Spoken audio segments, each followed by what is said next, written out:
하나님 말씀은 역대하 29장 6절부터 11절까지 구약성경 694페이지 역대하 29장 6절부터 11절까지의 말씀입니다. 우리 조상들이 범죄하여 우리 하나님 여호와 보시기에 악을 행하여 하나님을 버리고 얼굴을 돌려 여호와의 성소를 등지고 또 낭실문을 닫으며 등불을 끄고 성소에서 분향하지 아니하며 이스라엘의 하나님께 번제를 드리지 아니하므로 여호와께서 유다와 예루살렘에 진노하시고 내버리사 두려움과 놀람과 비웃음거리가 되게 하신 것을 너희가 똑똑히 보는 바라. 이로 말미암아 우리의 조상들이 칼에 엎드러지며 우리의 자녀와 아내들이 사로잡혔느니라. 이제 이스라엘의 하나님 여호와와 더불어 언약을 세워 그 맹렬한 노를 우리에게서 떠나게 할 마음이 내게 있노니 내 아들들아 이제는 게으르지 말라. 여호와께서 이미 너희를 택하사 그 앞에 서서 수종들어 그를 섬기며 분향하게 하셨느니라. 아멘. 오늘은 이제는 게으르지 말라, 이제는 게으르지 말라 라는 제목으로 말씀의 은혜를 함께 하겠습니다. 최근 아시다시피 수해로 인해서 많은 재산 피해는 물론 안타까운 인명피해가 크게 있었습니다. 물론 천재지변이라 어쩔 수 없는 부분도 있었지만 한편으로는 부지런히 미리 대비했더라면 충분히 막을 수 있었던 그런 부분도 있었기 때문에 인재라고도 하는 것입니다. 좀 더 미리 보수를 하고 위기시에도 우리 관할이니 아니니 하며 미루는 일 없이 바로바로 대응했더라면 그렇게까지 많은 인명피해, 재산피해를 당하지 않았을 것입니다. 이 역시 일종의 게으름 때문에 벌어진 일이라고 할 수 있는데요. 흔히 인간관계가 서로 어긋나고 틀어지는 일들을 보면 역시 그 주요 원인이 게으름이 많은 비중을 차지하고 있습니다. 부부간에도, 부모 자녀간에도, 친구간에도 아니 나는 챙겨줬는데 너는 왜 안 챙겨주냐 등등 그렇습니다. 서로 배려하고 신경 쓰고 챙기려면 지금보다는 더 부지런해야 될 것입니다. 이는 우리의 신앙생활에서도 마찬가지죠.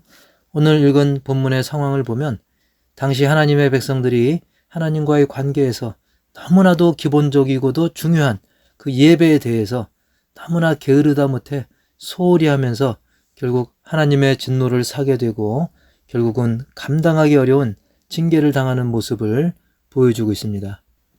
6절 말미에 얼굴을 돌려 여호와의 성소를 등지고, 요즘으로 말하면 교회를 등진 거나 마찬가지죠. 7절에서는 낭실문을 닫고 그랬어요. 낭실은 현관입니다. 현관문을 닫고 또 등불을 끄고 분향도 하지 않고 번제도 드리지 않고, 즉 성전으로서 마땅한 그 본질은 예배인데 예배 없는 성전이 된 거예요. 수영장으로 말하면 물 없는 수영장이고 스키장으로 말하면 눈이 없는 스키장과 마찬가지의 격인 것입니다. 결국 하나님의 진노를 사게 돼서 이방인의 칼에 백성들이 죽고 자녀와 부인들은 이방인들의 포로가 되는 그런 계기가 되었던 것입니다. 이러한 일이 다시 반복되지 않으려면 어떻게 해야 됩니까? 11절 상반절에서 분명히 말씀하죠. 이제는 게으르지 말라라는 것입니다. 즉 앞에 나온 모든 죄악들과 그 비참한 결과의 원인은 바로 게으름이라고 말씀하는 것입니다. 우리 모두 역시 이제는 게으르지 말아야 될 줄 믿습니다. 어떤 사람은 이 말씀을 듣고 아유 목사님 저만큼만 부지런해보라고 그러세요. 저는 아침부터 늦은 밤까지 너무 부지런하게 잘 살고 있고 맡은 일이라면 책임감 있게 착착착 잘하고 있습니다 라고 이야기하는 사람도 있을 겁니다. 그런데 과연 그 바쁘고 열정적인 그런 삶의 모습들, 그것이 과연 어떤 목적으로 어떤 방향으로 향하고 있는가, 그것을 살펴볼 필요가 있다는 것이죠. 과연 무엇 때문에 그리고 누구 때문에 그렇게 부지런했는가, 그것이죠. 과연 나의 부지런함, 그 열심이 하나님을 위하는 것과 얼마나 관계가 있어서 그렇게 해왔는가, 그것을 말씀하는 겁니다. 오늘 본문에 책망받고 심판받은 이스라엘이 단순히 게으르기만 했었는가? 혹 다른 것들, 예를 들면 쾌락, 취미, 음란 등등 다른 것들에서는 오히려 부지런하지 않았었던가? 그걸 살펴볼 필요가 있다는 거예요. 그들의 게으름의 핵심은 성전에 대해, 예배에 대해, 즉 하나님과의 관계에 대해서 게을렀다는 것이 문제라는 것입니다. 즉 나의 부지런함과 자랑할 만한 열정이 하나님과 거리가 멀다면, 예배에 대해서 거리가 멀다면 그건 바로 게으름인 것입니다. 하나님을 향한 게으름인 것이죠. 그 하나님이 누굽니까? 나를 지으시고 이끄시는, 그리고 날 사랑하시되 독생자 주시기까지 날 너무나 사랑하시는 그 하나님이신데, 그 하나님을 향해서 나는 과연 게으르지 않다라고 말할 수 있는가? 바꿔놓고 내가 줄곧 사랑을 베풀어 온 내 자녀, 내 친구, 또는 어떤 다른 관계든지 간에 내 사랑과 관심과 희생을 받아온 사람들이 유독 나에 대해서만큼은 게으르다면, 무관심하다면 어떤 느낌이겠습니까? 서운하지 않겠습니까? 하물며 하나님께 우리가 게으르다고 한다면, 더구나 하나님을 향한 게으름은 우리의 생사화복을 주장하시는 하나님과의 소통을 막히게 하는 일인데 그 뒷감당을 어찌하겠는가, 그 말씀인 것입니다. 시편 127편 2절에서도 너희가 일찍이 일어나고 늦게 누우며 수구의 떡을 먹음이 헛되도다. 그러므로 여호와께서 그의 사랑하시는 자에게는 잠을 주시는도다. 아멘. 즉 아무리 일찍 일어나서 밤늦게 눕고 막 수고스럽게 살아도, 그렇게 부지런하고 열정적인 삶을 산다 할지라도 하나님을 향해 게으르다면 결국 허무하다는 것입니다.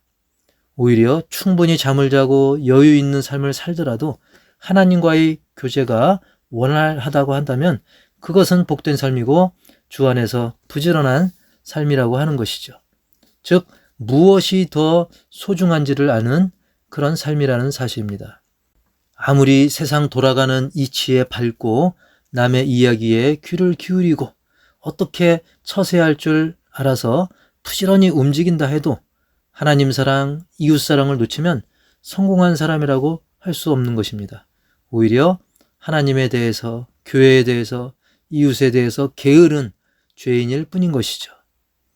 여러분, 유승준 입국 거부 사건 아시죠? 벌써 그 유승준의 나이도 벌써 47살이 됐는데 그가 얼마나 열심히 살아왔고 지금도 나름 열심히 살고 있습니다. 그러나 대한민국 남자로서 마땅하고 중요한 국방의 의무를 게을리하니까 그의 부지런함, 분주함, 그러한 모습들은 사람들 앞에 오히려 가증스러운 게으른 사람으로 낙인 찍힐 수밖에 없다는 사실입니다. 만일 그가 우선순위를 지켰더라면 지금 그의 위상은 달라져도 한참 달라졌을 것입니다. 그리고 지난 2000년, 벌써 23년 전이죠. 2000년도 7월 25일 에어프랑스가 이륙 2분도 안 되어가지고 추락한 일이 있었습니다. 승객 109명 전원이 사망했고요. 그 비행기가 추락한 곳에 호텔 직원 4명까지 죽었어요. 합치면 113명이 사망한 사건입니다. 그 이유를 나중에 조사해 보니까 활주로에 있던 겨우 40cm, 50cm도 아니고 1m도 아니고 겨우 40cm 쇠조각, 그것을 제대로 청소하지 않아가지고 그 쇠조각 때문에 결국 타이어가 터지고 그 파편이 연료 탱크를 가격해가지고 화재가 비행기에서 발생한 겁니다. 만약에 담당 관리자가 다른 것들, 뭐 집안일, 친구관계, 다른 것에 아무리 부지런하다 할지라도 자기가 마땅히 해야 될 일, 그것을 치우고 청소하고 관리하는 그 일에 게을렀다고 한다면 그에 대해서 성실한 사람이라고 이야기할 수 있을까요? 아, 그 사람 너무 착해, 가정적이야, 부인에게도 참 자상하고 그 사람 법 없이도 살 사람이야 라고 한다 할지라도 만약 그가 자기 직장에서 자기가 마땅히 해야 될 주임무인 정비하고 청소하는 일, 그거 잘못해가지고 비행기 추락사고의 원인 제공을 했다고 한다면 그거는 마치 군인이 빨래 잘하고 그림 잘 그리고 필이 잘 불어도 총 못 쏘는 것과 똑같은 이치인 것입니다.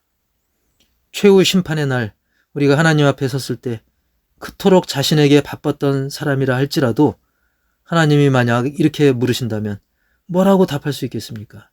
야, 너 내가 준 재능, 물질, 시간 어디에다 무엇을 위해 썼니?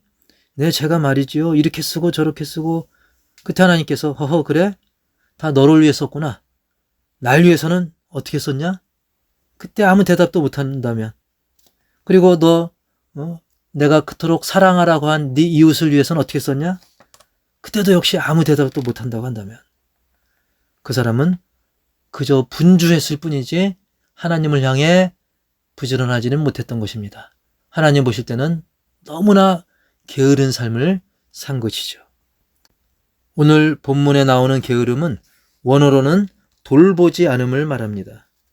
그러면 게으르지 말라고 하는 것은 결국 마땅히 돌아봐야 될 것을 돌아봐야 하는 것인데, 게으르다고 하는 것은 결국 마땅히 돌아봐야 될 그런 것들을 돌아보지 못하는 것이죠. 예배의 자리를 돌아봐야 되고, 교회를 돌아봐야 되고, 또 내 주변에 사망의 그늘에 있는 영혼들, 그 이웃들을 우리가 돌아봐야 되는데 그것을 돌아보지 못한다고 한다면 그것은 게으름인 것입니다. 내가 있어야 될 예배의 자리, 그 자리를 내가 지키고, 기도의 자리를 지키고, 신자로서 마땅히 해야 될 그런 일들을 감당하는 것이 게으름을 이겨낸 사람들의 모습인 것이죠. 거창한 것이 아니라도 좋습니다. 작은 실천부터 일단 시작하는 것이 중요합니다. 노아가 엄청난 그 방주를 짓는 일, 솔로몬이 거대한 성전을 짓는 일, 이것이 하루아침에 뚝딱 된 것이 아닙니다. 작은 나무 토막, 자재, 벽돌 한 장, 그리고 하나하나 한 사람 한 사람, 한 땀 한 땀 그것이 모인 것입니다. 그래서 방주가 지어졌고 성전이 건축되었던 것입니다. 오늘 본문에서도 게으르지 말라는 것의 핵심은 큰 것이 아닙니다. 바로 예배였습니다. 여러분, 예배. 정말 최선과 정성을 다해서 예배 드리시기 바랍니다. 경건한 자세, 찬송 한 곡조, 한마디, 그리고 말씀을 우리가 교독하고 설교를 경청하고 아멘으로 화답하고 우리의 정성스러운 예물을 드리고 이 모든 것 하나하나 한 땀 한 땀 정성을 다해서 예배 드리시기 바랍니다. 그리하면 하나님이 예비하신 놀라운 은혜를 경험하게 될 것입니다. 사실 게으른 사람은 없다 그런 말도 있어요. 그런데 그 뒤에 붙는 게 중요하죠. 다만 방향이 잘못되어 있을 뿐이다. 게으른 사람은 없다. 다만 방향이 잘못되어 있을 뿐이다. 여러분, 도박꾼, 술꾼, 마약쟁이 다 그들도 부지런합니다. 어디에 부지런합니까? 도박하는 데 부지런하고 술 먹는 데 그리고 마약 바는 데 부지런합니다. 그런데 정작 부지런해야 될 것에는 부지런하지 못합니다. 그렇습니다. 우리 역시 나름대로는 부지런하다고 생각해도 과연 나는 어디에 부지런한가? 무엇을 위해 부지런한가? 과연 나는 주님 기뻐하시는 일에 얼마나 부지런하고 반면 얼마나 게으른가? 그것을 잘 살피셔서 주님 기뻐하시는 뜻대로 진정 부지런한 삶을 사시길 축복합니다. 고린도전서 15장 58절 말씀 읽고 마치겠습니다. 그러므로 내 사랑하는 형제들아, 견실하며 흔들리지 말고 항상 주의 일에 더욱 힘쓰는 자들이 되라. 이는 너희 수고가 주 안에서 헛되지 않은 줄 알미라. 아멘. 우리가 항상 주의 일에 더욱 힘쓰는 자들이 될 때, 더 이상 게으름에 머무르지 않을 때 우리의 수고는 주 안에서 하나도 헛되지 않고 하늘의 아름다운 상급으로 주님의 기쁨으로 그리고 이웃에게 많은 은혜를 끼치는 그런 복된 삶으로 이어지게 될 줄 믿습니다. 하나님 아버지, 이제는 게으르지 말라. 이것은 오늘 우리를 향한 명령인 줄 믿습니다. 그간 우리의 삶 속에서 부지런함과 게으름 사이에서 내 자신의 판단과 생각했던 모든 것을 내려놓고 이제는 주님 보실 때 나는 얼마나 게을렀는가, 얼마나 부지런했는가 잘 살펴서 우리의 신자로서의 삶의 기본을 온전히 부지런히 잘 감당케 하여 주시고, 그리고 무엇보다 주님 기뻐하시는 일에 더욱더 부지런한 삶을 살 수 있도록, 특별히 내 이웃에 대해서 주님께서 내게 붙여주신 영혼들에 대해서 부지런히 하나님의 은혜의 말씀을 전하고 복음을 전하는 삶이 되게 하여 주옵소서. 주의 일에 더욱 힘쓰게 하시고 이제 제자리 걸음이 아니라 믿음의 진보를 나타내는 우리 모두가 되게 하여 주옵소서. 오늘 드려진 예배와 모든 물질과 우리 헌신 주님께서 기뻐 받으실 줄 믿사오고, 지금은 우리 주 예수 그리스도의 은혜와 하나님 아버지의 놀라운 사랑과 성령님의 내주교통 치유 인도 회복 동행하심이 이제 게으름을 멈추고 부지런히 내게 주어진 달란트를 온전히 감당하길 다짐하는 우리 믿음의 가정들, 모든 심령들 위해 이제로부터 영원토록 함께 있을지어다. 아멘.